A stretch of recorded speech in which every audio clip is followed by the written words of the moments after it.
سلامونه ملګرو، الله دې وکړي چې ټول به روغ او جوړ یاست او ژوند به مو ښه روان وي. د یو نوي درس سره بیا ستاسو خدمت کې حاضر یم. ملګرو، امید لرم چې تیر شوي ټول درسونه تاسو اورېدلي، کتلي مو یې، څه ناڅه مو زده کړي، هومورک مو کړی، پریکټس مو پې کړی. کوشش تاسو وکړئ چې دغه درسونه بار بار واورئ، ویې ګورئ، زده کړه ترې وکړئ، نورو ملګرو سره شریک کړئ، خاص کر چې کوم نوي راغلي ملګري چې څه ناڅه دې نه زده کړي. بله خبره داره چې تاسو دغه ویډیوګانې دغه زما یوټیوب چینل ټول ملګرو سره شریک کړئ تر څو ټولو ملګرو ته صحیح او دقیق معلومات ورسیږي. د دغه چینل مقصد اولنی مقصد فرانسوي زده کړه ده، د فرانسوي ژبه ده. هغې نه بعد بیا نور چې کوم معلومات دي د قانون په اړه باندې، دلته د ژوند په اړه باندې، هغه بیا مقصد دی. نو تاسو کوشش وکړئ ټولو ملګرو سره شریک کړئ، خاص کر نوي راغلي ملګرو سره، تر څو دوی د دقیق معلوماتو نه خبر شي. راځئ درس ته.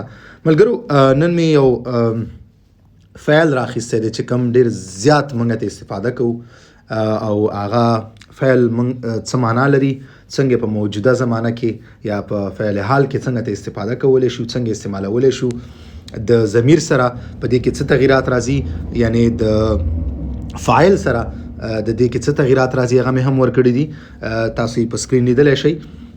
ملګرو، زه ونیغ ویل کېږي، په انګلیسي کې موږ وایو که څوک پوهېږي ټو کم، راتللو ته ویل کېږي. راتلل یا راځي، مطلب زه سبا په دې وخت راځم، هغه راځي، هغوی راځي، راتللو ته ویل کېږي. صحیح دی. ونیغ چې کوم دی خپل پوره صحیح حالت کې دی. کله چې دا بیا موږ په موجوده زمانه کې استعمالو، دي کې څه تغییرات راځي او بیا یې د مختلف چې کوم موږ سره فایلونه دي، هغه تاسو ته ما ویلي، مخکې مې ویډیوګانې جوړې کړي دي، هغې سره چې دې نه استفاده کېږي نو بیا دې کې څه تغییرات راځي، نو په دې اړه باندې به خبرې کوو. ټولو نه اول فایل چې موږ سره کوم دی هغه دی ژ ویان.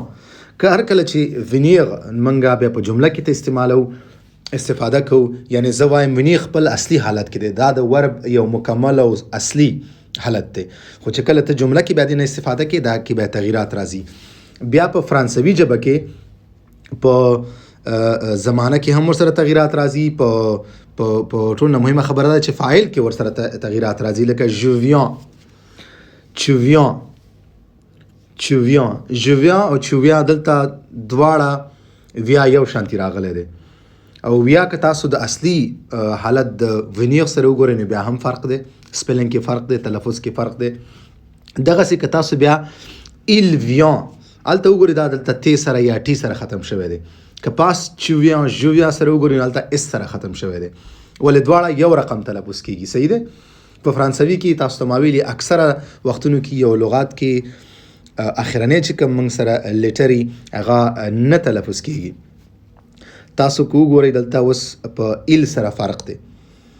ایل ویان، دغسې ایل ویان او ایل ویان دواړو سره یو شانتي استفاده کېږي. ایل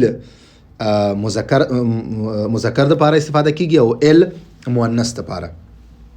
بیا که موږ وګورو اون ویان، اون ویان، اون چې کوم دی هغه یو غیر رسمي دغه دپاره موږ استعمالو. کله چې موږ چا سره یو غیر رسمي خبرې کوو نو هغه کې اون استعمالو، دې نه مقصد دی وی یا مونږه یا نو. صحیح دی.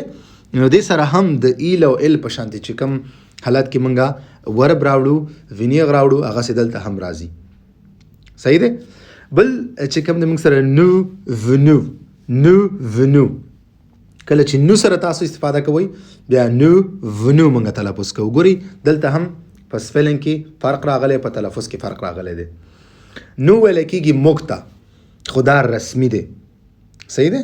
تاسو چې هر کله رسمي ځایونو کې کله خبرې کوئ نو نه تاسو موږ نه استفاده کوئ، ضرورت یې تاسو نو نه استفاده کوئ. صحیح دی. بل د موږ سره وو ونه، وو ونه، وو چې کوم دی دا تاسو ته ویل کېږي، جمع دپاره هم تاسو سره ډېر کسان مخاطبي، تاسو وو نه استفاده کولی شئ. بل که چېرې تاسو اداراتو ته ځئ، چېرته رسمي ځایونه کې تاسو وو نه استفاده کوئ. خپلو ملګرو سره، فامیل غړو سره غیر رسمي وخت کې تاسو د چو نه استفاده کولی شئ. صحیح ده. اخرنی دوه چې کوم موږ سره دی هغه دی ایل ویان، ایل ویان، ایل ویان. دلته هم که تاسو وګورئ سپیلنګ، تلفظ دواړو کې فرق دی. ایل چې کوم دی مذکر جمع دپاره ته استفاده کوو، ډېر کسان چې کوي. صحیح دی. اول مؤنث جمع دپاره موږ استفاده کوو. نو دا و ونیغ. په موجوده زمانه کې تاسو ته ما ټنسونه دا 3 ټنسونه تاسو ته ویلي دي راتلونکې موجوده او تیره شوې زمانه.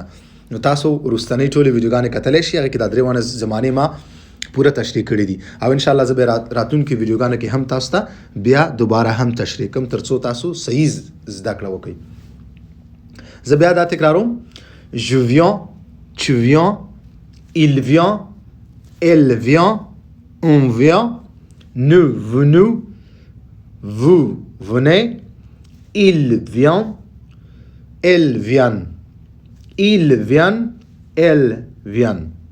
زه یو ځلې بیا تکراروم: ونیر منګه څنګه استفاده کولی شو په موجوده زمانه کې؟ د ونیر مطلب دی راتلل، په انګلیسي کې ټو کم. د کوم فایل سره منګه ونیر څنګه استفاده کوو، څه فرق راځي دلته ما لیکلی. یو ځلې اخیري ځل درته بیا تکراروم: Je viens, tu viens, il vient, elle vient, on vient, nous venons, vous venez, il vient, elle vient. نو همدومره اوس موږ درس مننه ملګرو. امید لرم ستاسو به څه نه څه زده کړي او څه نه څه به مو صحیح تلفظ مو اورېدلی. کوشش وکړئ تاسو په دې پریکټس وکړئ، دې سره جملې تاسو جوړې کړئ او ماته مثالونه کې ولیږئ. وبښئ یو خبره یې شوه چې ژوویا مطلب زه راځم، صحیح دی. چوویا ته راځئ، صحیح دی. نو دا یې معنا هم ده که چاته په دې کې مشکلي. تاسو کوشش وکړئ د ونیر سره په موجوده زمانه کې 4 جملې جوړې کړئ او دا ماته په کمنټ کې ولیکئ. نو مننه ملګرو، که ستاسو څه پوښتنه وي تاسو خپله پوښتنه کمنټ کولی شئ. انشاءالله زه به ستاسو پوښتنې ته خامخا جواب درکوم. مننه ملګرو، ښه وخت درته غواړم. په مخه